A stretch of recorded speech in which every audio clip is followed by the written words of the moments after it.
That's true, is the inner child trickster today, because Thank you. now one of the burning houses that we're, an aspect, a room of the burning house that we're in, is that many of our young people are stuck in child's world. Yes. They're stuck in childhood. And even some of the men who are 40 and 50 and old and gray and toothless, they're still children. And they have not left, they have not gotten out of child's world. So the inner child trickster is the one who will test you, you know, with tricks, and that's his mission, or her mission, is to test you, to see, you know, to help you to grow. Yes. And you have to discern whether or not how you're going to pass the test of the inner child trickster. But the inner child trickster is the one who brings you to the crossroads. That if you have not made and have not, if your ego gets into the way, and you have not learned to make the right decisions, then you're brought to the crossroads of change. Either you're going to go down, and sometimes you have to go all the way down before you can start going up. And the inner child trickster, if you're stuck in that, you what we call stuck in the tar baby syndrome, where you just can't move. You're doing the same thing over and over and over, and people stuck in that what we call an archetype or complex. All the addictions belong to that particular complex. Sex addiction, drug addiction, shopping, relationship addiction, shopping addictions. They all belong in that archetype or that complex, and it's like a broken record. It plays over, and there are triggers. You know, like when you are not feeling good, or when you've failed a test, or whatever. Let me go and shop, or let me go and get some drugs, or whatever. And we have so many of our youngsters, and what's contributing to this is that many of the single parents are raising their bonding with their youngsters too strongly. And they don't know when to separate and let the child become a mature person or an independent, responsible person. So mothers are sleeping with their children too late, sometimes until they are 13, 14, 15. And one man, I have a couple of men in their 40s and 30s still sleeping with their mothers. You serious? I'm serious. And some women are still bathing their teenage sons, 15, 16, 17, bathing them. And when you're doing that type of thing to a boy, it ruins his ego. Because a girl can grow up to be like her mother, but a boy cannot grow up to be like his mother. And he must separate, and she must help him separate. And if that doesn't happen, then he's stuck in child's world. And we have a crisis right now with a lot of and if they're stuck in child's world, that means that they'll never really be able to be in relationships, because they're wanderers. A good relationship. Or any relationship, yes. They're wanderers, and they're looking for a mother, really. And when that person, male or female, does not help them to, you know, be comfortable, they'll move on and wander someplace else.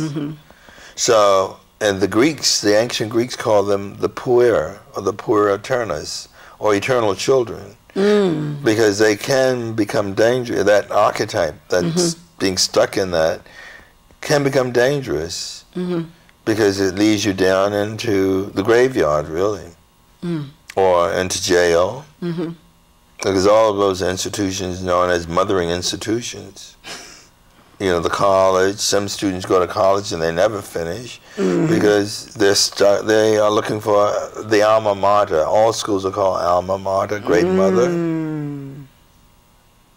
So it's a great mothering situation. The army is a great mothering situation.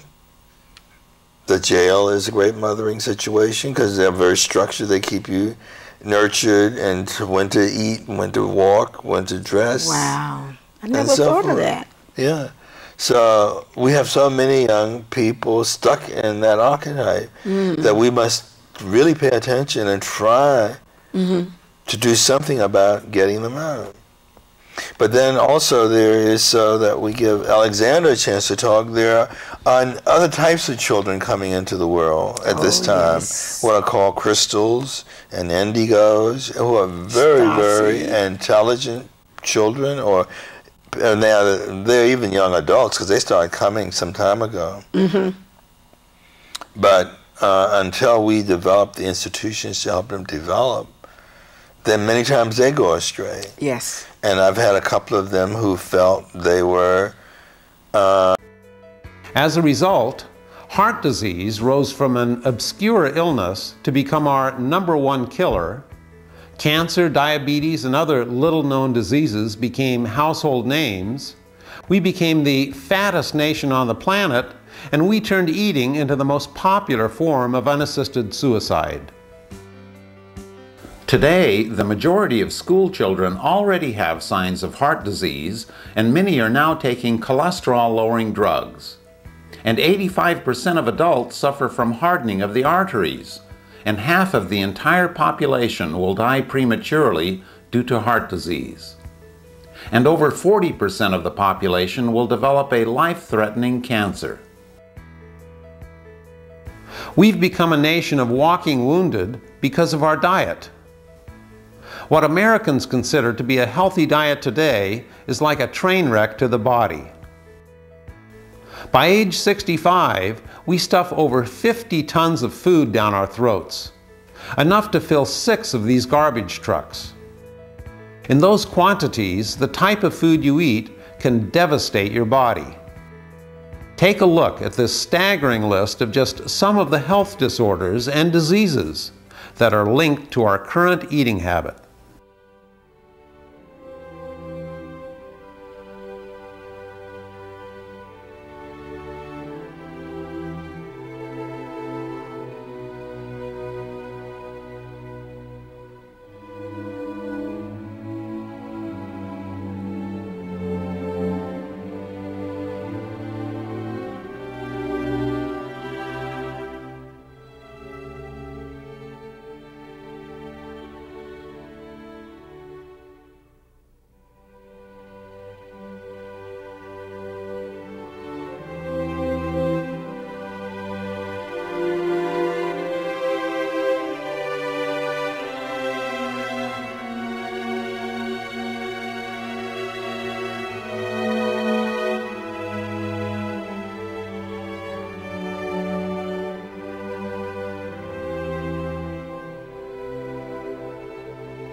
Americans are not unique.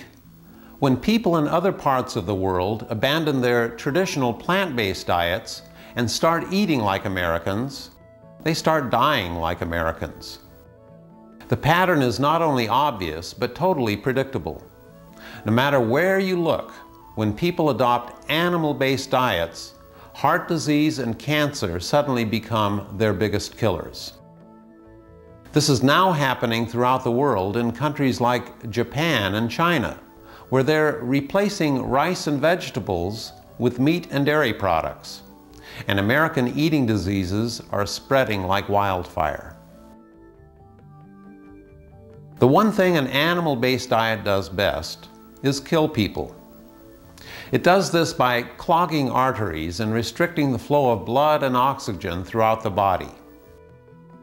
Deprive the heart of oxygen, you get a heart attack. Deprive the brain of oxygen, you get a stroke. Deprive your tissues and cells of oxygen, and you set up the underlying cause of all cancers. Eating animal foods causes a fatty sludge buildup in your blood, and some of it sticks to the sides of your arteries. Your blood should be as clean and clear as the wine in this glass. When you eat a high-fat meal, it creates a fatty sludge buildup in your blood, and causes your body to spend the next 5 hours cleaning up the mess. Of course, the excess fat and cholesterol eventually settles, usually in your arteries.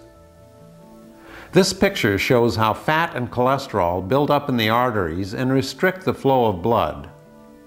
The blue circle shows how wide the artery should be, and the red circle shows how narrow it has become. Now imagine blood vessels throughout your entire body clogging up like this. The vast majority of our major diseases today, ranging from heart disease to spinal disc deterioration to senility, are ultimately the result of clogged arteries. In other words, clogged arteries go far beyond heart disease, and almost all Americans have heart disease throughout their entire bodies. The seriousness of clogged blood vessels can't be exaggerated. More people die from blood vessel diseases than from all other causes of death combined. The primary cause of clogged blood vessels is cholesterol, and the only dietary source of cholesterol on the planet is animal foods. Animal foods close arteries, plant foods open them.